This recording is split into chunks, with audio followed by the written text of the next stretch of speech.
Bismillahirrahmanirrahim. Assalamualaikum warahmatullahi wabarakatuh. Perkenalkan, nama saya Filza Fariza Wiraguna dengan NIM 04020210536 dari kelas B4. Nah, pada kesempatan kali ini saya akan menjawab pertanyaan yang diberikan oleh dosen mata kuliah pengantar ilmu hukum dengan tema fungsi hukum. Nah, adapun tindak lanjut dari mahasiswa. Nah, pada pertanyaan pertama yaitu, pada menit keberapa pada video dijelaskan tentang fungsi hukum sebagai a tool of social control, a tool of social engineering, hukum sebagai simbol dan hukum sebagai mekanisme integrasi, dan jelaskan dua di antara fungsi hukum tersebut. Baik, saya akan menjawabnya. Nah, pada menit pertama itu dibahas mengenai pendahuluan fungsi hukum, yaitu pada menit ke-1:20 detik.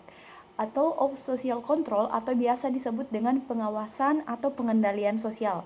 Nah, dan pada menit ke-4:3 detik, atau of social engineering atau rekayasa sosial.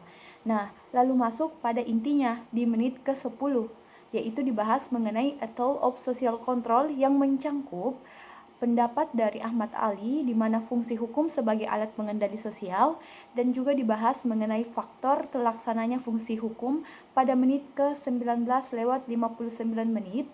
Juga dibahas mengenai fungsi hukum sebagai a tool of social engineering. Nah, lalu di mana fungsi hukum sebagai simbolisasi mencangkup proses-proses pada seseorang menerjemahkan ataupun mengartikan suatu istilah sederhana tentang perhubungan sosial. Perhubungan sosial di mana fenomena-fenomena lain yang timbul dan interaksinya dengan orang lain. Sedangkan hukum sebagai mekanisme untuk integrasi terhadap berbagai kepentingan masyarakat dan juga berlaku baik jika tidak ada konflik maupun setelah ada konflik.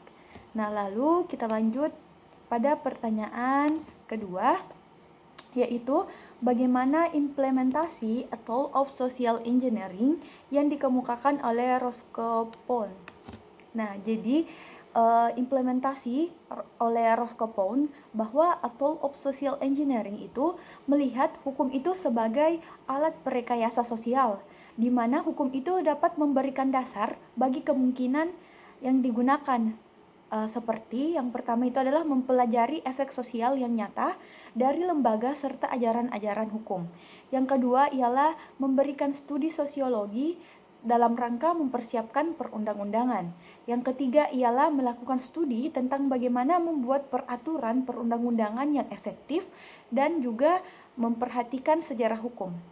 Oke, lalu kita berangkat ke soal nomor 3, yaitu apa pemaknaan dari fungsi hukum sebagai mekanisme untuk integrasi.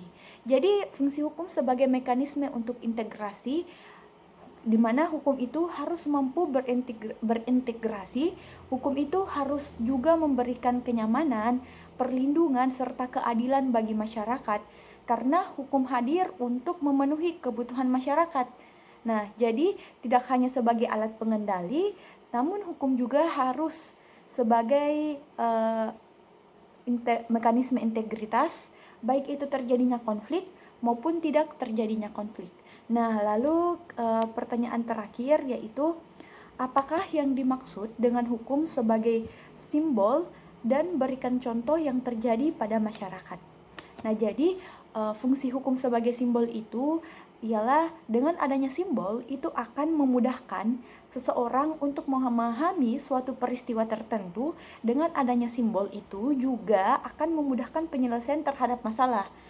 Nah, jadi yang terjadi, masalah yang terjadi untuk memahami terhadap peristiwa-peristiwa dan juga untuk memudahkan pelaksanaan hukum dengan menerapkan simbol hukum.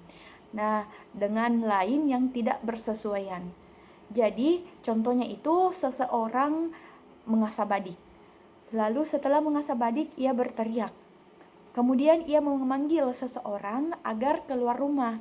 Nah, setelah ia keluar rumah, kemudian setelah orang itu orang keluar rumah, ia memasukkan badik ke dalam perut. Kemudian ia meninggal dunia. Dari masalah tersebut dapat diketahui bahwa seseorang itu yang pertama ialah mempersiapkan tujuannya terlebih dahulu. Kemudian yang kedua itu dia menuju pada tujuannya. Dan yang ketiga dia melaksanakan tujuannya, dan yang keempat setelah melaksanakan tujuannya ada pula akibatnya. Baik, itulah jawaban yang dapat saya berikan. Itulah tindak lanjut dari saya sendiri. Lebih dan kurangnya mohon dimaafkan. Wabillahi taufiq wal hidayah. Wassalamualaikum warahmatullahi wabarakatuh.